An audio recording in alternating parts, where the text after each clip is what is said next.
అన్ని కులాల ప్రతినిధులతోటి press meet కార్యక్రమానికి చేసిన పత్రికా మిత్రులందరికీ, అదేవిధంగా ఈ కార్యక్రమానికి వచ్చిన బీసీ కులాల ప్రతినిధులందరికీ పేరు పేరున నమస్కారం.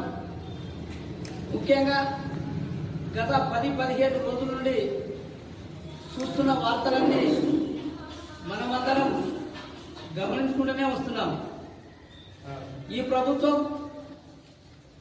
కామారెడ్డి బీసీ డిక్లరేషన్ పేరుతోటి బీసీలకు 42% రిజర్వేషన్ తో స్థానిక సంస్థలు ఎన్నికలు నిర్వహించాలని, అదేవిధంగా విద్యా ఉద్యోగాల్లో కూడా ఈ 42% వర్తించాలని గత అసెంబ్లీ సమావేశాలలో సమావేశం ఏర్పాటు చేసినప్పుడు అన్ని పార్టీల ఫ్లోర్ లీడర్లు, అన్ని పార్టీల ఎమ్మెల్యేలందరూ ఏకగ్రీవంగా తీర్మానం చేసి బీసీలు ఎంతనో అన్ని సీట్లు అనే విధానంతో 42% రిజర్వేషన్తో ఒక ఆర్డినెన్స్ తీసి గవర్నర్కు పంపడం జరిగింది.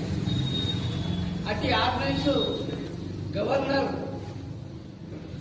సంతకం పెట్టగా నేను న్యాయ నిపుణులతో మాట్లాడిన తర్వాతనే దీని మీద ఆలోచిస్తా అని చెప్పి ఆ ఫైల్ పక్కన పెట్టడం జరిగింది.